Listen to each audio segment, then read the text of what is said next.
Okay, welcome back, everyone. So it's my pleasure to kick off the second part of today's session. Our first speaker will be Professor Sam Alcaine. Sam is an assistant professor of the Department of Food Science here at Cornell.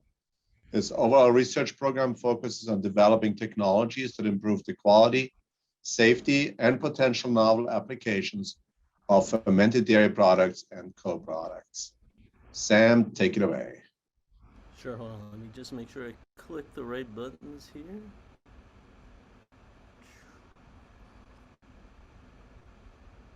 Alright, desktop 2.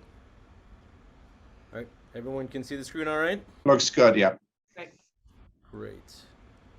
Alright, thanks for the intro, Martin. Yeah, I'm Sam Alcaine. The overall focus of my lab is really to use microbiology to drive sustainability, particularly in dairy systems, right? Whether it's looking at the way novel antimicrobials or protective cultures work to inhibit spoilage, or looking at how we can use fermentation to then take byproducts of the dairy industry and upcycle it into value-added goods. And that's kind of what my talk today is really going to be about. It's about how do we, right, use microbiology to convert some of these dairy byproducts into things consumers might want. So it all kind of starts here in New York. New York is the leading producer of yogurt in the country. All right. In 2020, 1.8 billion pounds of milk was used for yogurt production in New York State. We made 720 million pounds of yogurt that year. Now, we don't have the exact breakout how much of that yogurt is regular yogurt, right, stirred cup yogurt, or how much of that is strained yogurt like Greek yogurt. But if you go on the percentages of in the market, Greek yogurt kind of makes up around 53% of the market, which means that we probably have around 380 million pounds of Greek yogurt made in the state of New York in 2020. Now, for every cup of Greek yogurt that you make about 3 cups of whey, which means that in 2020 we made over 1 billion pounds of yogurt whey. And that kind of checks out, right? If you look at how much milk was going into our yogurt and how much yogurt we actually made. Right? And that's a lot of this green stuff, okay? That's enough. Just to put it in perspective, that's enough yogurt whey to fill 200 Olympic-sized swimming pools every year, all right? So what happens with these swimming pools of whey? Well, right now, the applications aren't necessarily great. Some of that whey can be applied to the land, but you've got to be careful with how much you apply to the land because there can be issues with runoff into our streams that can then have negative effects on our aquatic wildlife. And also, if you add too much acid whey or yogurt whey to the field, it can also impact germination of the crops. It's not done at the right time, and you can't do it year round.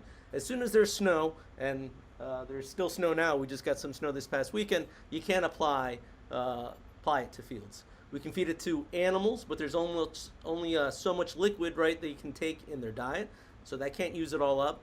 Some goes to anaerobic digesters, but anaerobic digesters, while they do help in converting waste into energy, they are not very dynamic systems. If you run them with too little or too much, it can either overpower the system or the microbes in the anaerobic digester can die off.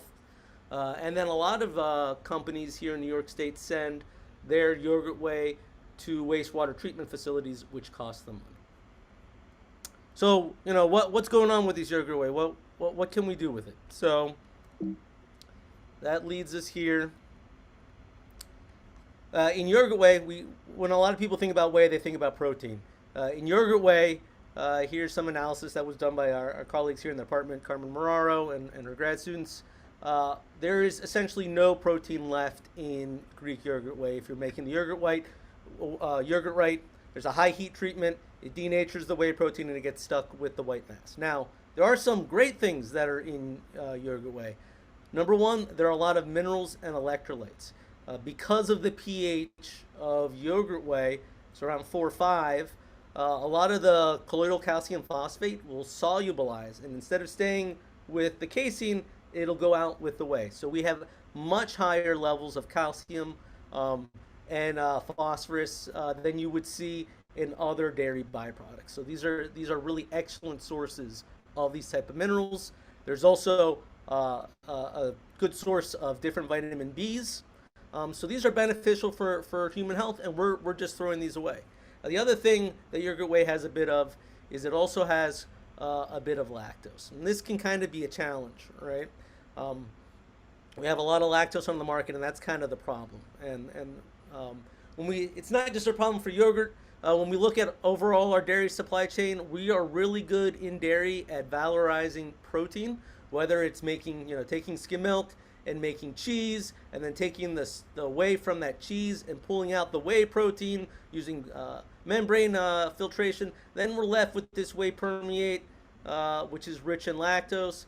If we're making ultra filtered milk, which is becoming popular too, we're left over with milk permeate. And my friends at DMI who made this slide, this graphic, they leave the lactose in this kind of sad little gray buckets, right, where everything else has got great colors. And the challenge with the sad lactose is that we're awash in it, and 70% of the world's population is lactose intolerant. So it's not like we can easily then incorporate all this excess lactose into foods. Even here in the U.S., 30 to 50 million individuals are thought to be lactose intolerant. And when we're talking about our minority populations, those lactose intolerant rates are even higher within those communities. And so again, it makes it a challenge. So our question is, how can we transform whey into value? And so in my lab, as I mentioned, we're looking at microbiology. I used to be an ex-brewer, and a lot of what we did in the brewing industry was taking sugars and converting it into ethanol. Now, over the years, there's been a lot of work with a yeast called Brettanomyces lactis, which converts lactose into ethanol. But in the brewing landscape, another yeast has become popular, Brettanomyces, this genus, which was traditionally considered a spoilage organism in some wines and things like that, but provides distinct character notes to things like Belgian beers, have become popular, and now you can buy this yeast very easily on the market. Before, it'd be very hard to find, and Brettanomyces is very hard to find in the market for people to brew with. And it turns out in the 70s, there was some research that also noted that a particular species of Brettanomyces claussenii, could utilize lactose. Now, it wasn't as efficient as Brettanomyces, so they kind of left it on the shelf. But now that this yeast is available, it's kind of interesting to see, well, what could this Brettanomyces do with these dairy byproduct streams? And then there are other potentials too to look at things like Saccharomyces cerevisiae, which is traditional brewer's yeast. It can't utilize lactose. But if we use enzymes to cleave that lactose into glucose and galactose, there's potentials there. So in the lab, we decided to take a look at the fermentation of yogurt whey with 5 different yeasts, okay? That Brettanomyces claussenii that I mentioned that can utilize lactose, Brettanomyces marxianus, which can utilize lactose, and then we looked at 3 other yeasts, 2 strains of Saccharomyces, and this Brettanomyces bruxellensis, which cannot utilize lactose. And in these 3 cases, we added in a lactase, and then we watched them ferment the acid whey. And so here's a density graph of those fermentations as the yeast takes sugar, which is denser than water, and then convert that into CO2, which bubbles out, and ethanol, which is lighter than water. We begin to see then the density of the liquid drop, and that's how we kind of then monitor sugar utilization and the rate of fermentation. And you can see here that all these yeasts were then able to ferment out the sugar. The fermentation times range anywhere from about 4 days to about 16 days. And we'll note here that the Brett bruxellensis is the only one that didn't completely ferment everything out, and we'll get to that in a minute.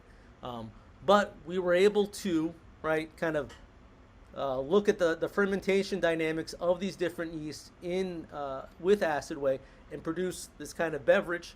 And when we look at the final analytes, we'll see here at the end of fermentation that most of these yeasts, we didn't see any residual galactose left at the end of their fermentations. The only exception here being that with that Brettanomyces bruxellensis, we did see that residual galactose because it can't actually utilize galactose. And what about the alcohol production? Well, on average, we were getting around 2.3% ABV out of all the yeast, with, again, the exception of the bruxellensis, which couldn't utilize all the sugars, and so it produced about half, Can't use half the galactose, so it produces about half the ethanol. So now, what does that do around flavors? So this is a really cool thing around biotransformations and bioconversions. I don't know how many people on the call have tried yogurt whey, but it can have some very polarizing aromas. It's very strong in lactic acid and dairy aromas and lactic acid and dairy flavors. But once we let these yeast, have at it at the lactose and start producing secondary metabolites, we get this very complex set of flavors that then transform the acid whey into something more pleasant. And we see a decrease in these negative notes like dairy, aroma, and dairy flavor. They come down with a lot of these yeast species. And then we see the appearance of flavor compounds that are actually pleasant. So fruity appley flavor, fruity appley aroma. We get a little more sourness, more body to the fermented base, a little more perception of the saltiness. And now these become much more complex beverages that then lend themselves to be bases for the development of new beverages, right? If you flavor them for consumers.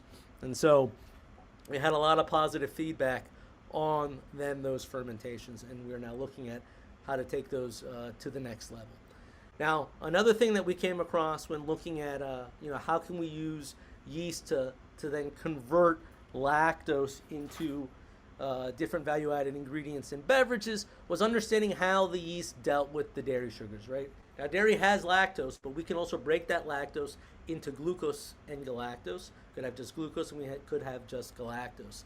So we wanted to understand how these different yeast species, the Brettanomyces claussenii, the Cornell marxianus, and Saccharomyces cerevisiae, would ferment different combinations of these sugars, whether it was lactose by itself, glucose with galactose, right, at 50-50 ratio, just glucose or just galactose. And what you can see here is with Cornell marxianus, this yeast is very happy with whatever way you present the sugars to it.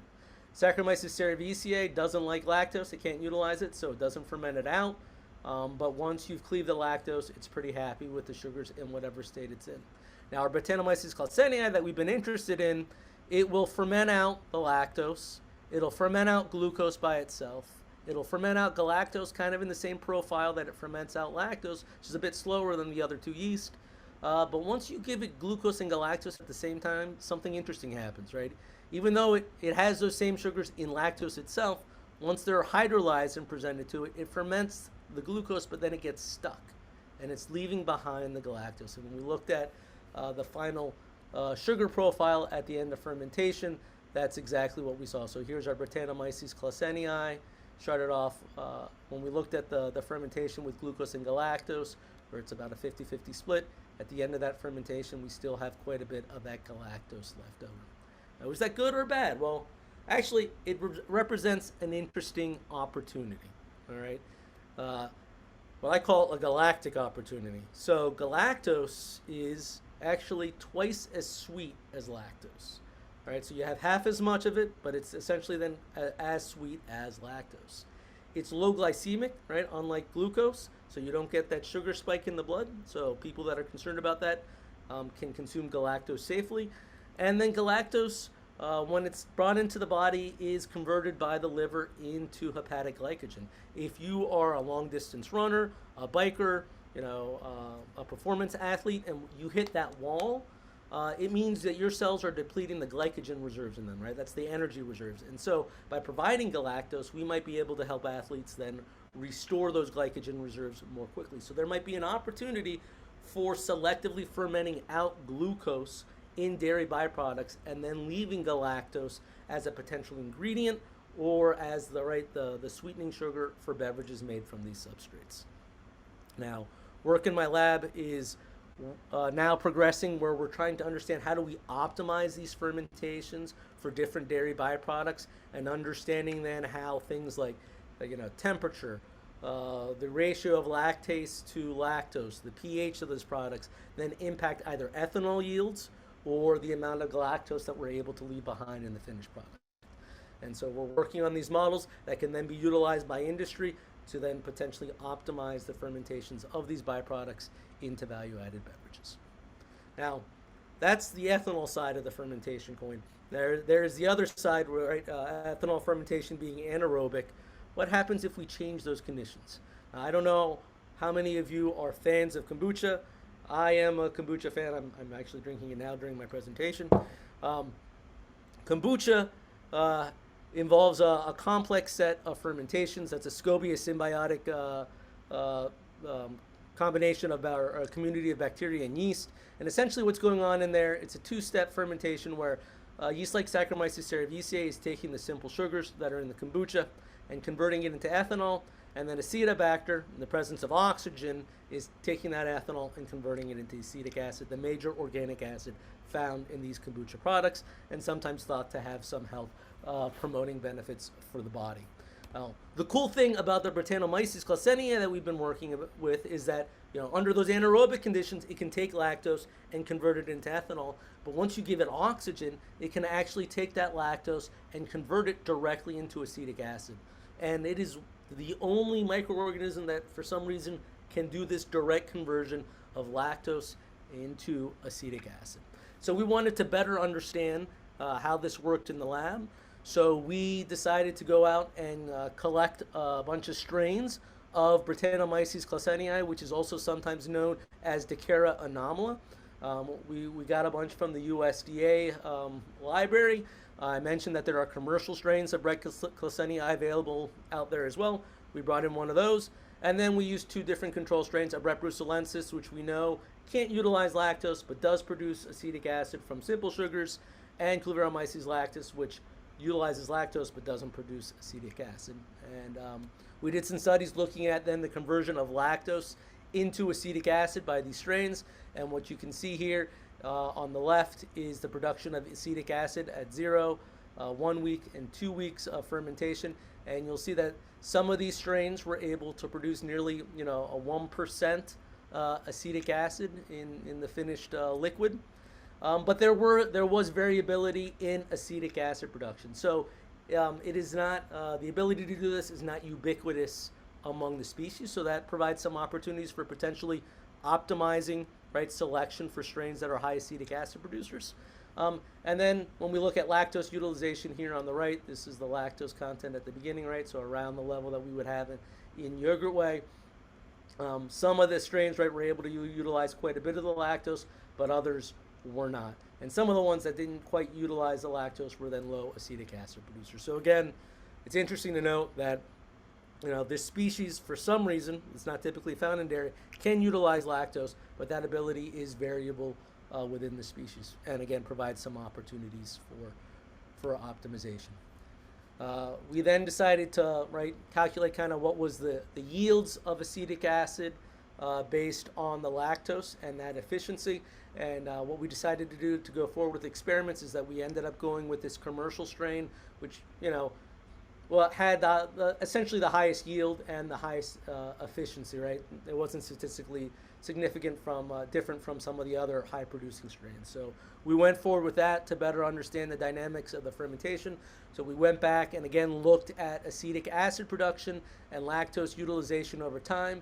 And you can see that this strain here then actually utilizes all the lactose within 4 days and hits peak acetic acid production within 6 days. Now, there is some side production of ethanol by Brettanomyces even under aerobic conditions.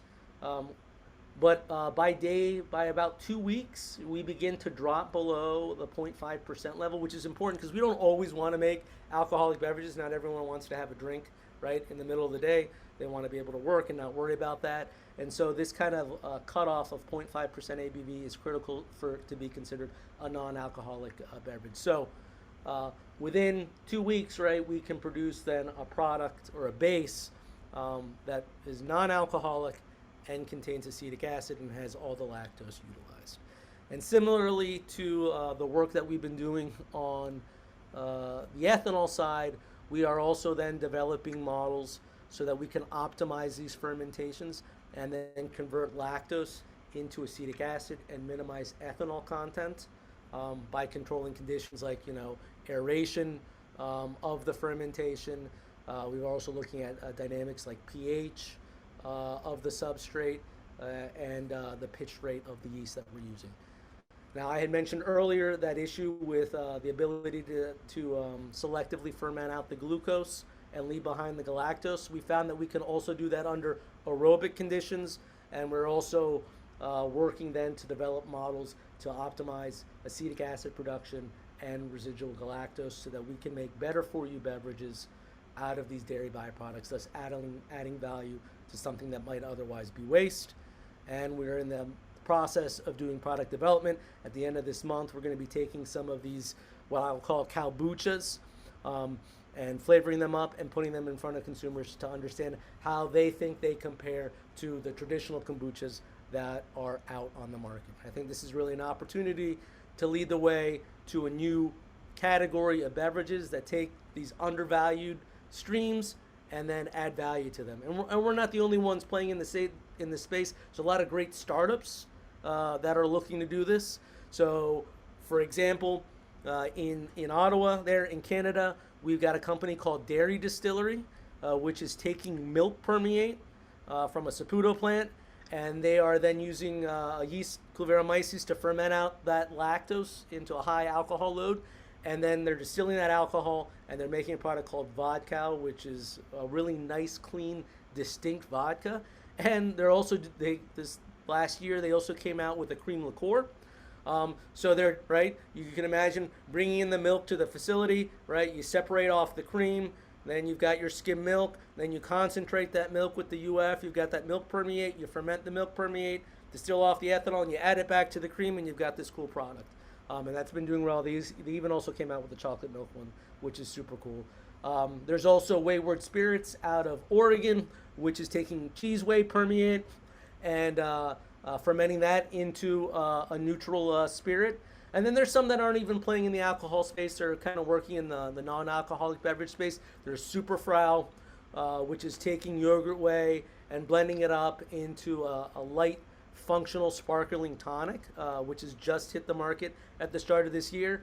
And then there are the K brothers that started Spare Foods, and they've come out with this Spare Tonic, which uses a proprietary fermentation that's non-alcoholic to create this sparkling probiotic tonic. And they've been doing great in the market in New York City. So there's some really exciting things happening in this space that I think we're going to continue to see bubble up and grow. In my own space, we've looked to take some of the work in this lab and also show that there's an opportunity in the market. We've launched a product, we'll be launching a product called Norway, which is loosely based on some of the fermentations that we've seen in the lab. And we're creating what we're calling a Nordic seltzer to play in this new hard seltzer space. Now, one of the things that has kind of come up earlier about talking about, waste utilization is people don't want to think that they're drinking or eating something that would have been thrown away. So you really have to talk about what are the benefits of these streams and that they're actually good for you, they're not waste. And so a key thing here is to talk about, well, what's the good thing about yogurt whey, right? It's that it's filled with these minerals and vitamins. And so that's really the value add for the consumer. Just that, the industry for some reason has been letting us throw this away. And ideally this potentially will show a path for producers that there are these markets for them to invest in. And so these are just kind of some product shots of what the product actually looks like and is visually appealing and tastes great for consumers. And again, these play in current trends that we're seeing, the growth of hard seltzers in the alcohol space, the growth of sour beers in the beer market. In the non-alcoholic space, obviously we've talked a lot about kombuchas, and this is going to be a big spot. And then just to kind of follow up on, there is value that's being thrown away here. If we go back to that milk that we're taking to make Greek yogurt, right? We make this Greek yogurt and we make a cup, right? One of the cups that sits on the shelf retails for about $1.19, right, at the store. Well, if we were to take the yogurt whey that we're making from that single cup of yogurt, it would be enough to make 2 cans of Norway. Each one of those cans retails for $3, so that'd be a total of $6. So there's a lot of value that we could potentially get in the marketplace that we are just disposing of, and we need to capture it. And so with that, if there are any questions, please let me know. All we need to do is follow the way. I'd like to thank the agencies that have supported the research over the years, USDA, the Department of Environmental Conservation here in New York State, the Dairy Promotion Board here in New York, and the New York State Pollution Prevention Institute. Thank you.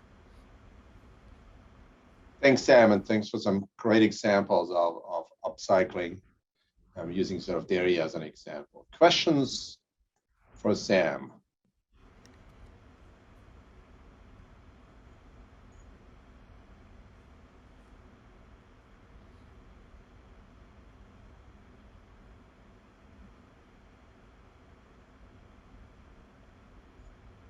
Okay. Sam, have you tried to maybe do, oh, there's a one coming in. So question is, when fermenting from whey, does the medium need to be supplemented with a bioavailable nitrogen source? Yeah, good question, Michael. So no. So there is some non-protein nitrogen that is in the whey, and it also has a lot of minerals, and so you do not need to supplement the yogurt whey fermentation with nitrogen. Now, some of the other dairy byproducts, like the milk permeate, you do sometimes have to supplement that with nitrogen, particularly depending on how high your lactose loads are when you're doing that fermentation.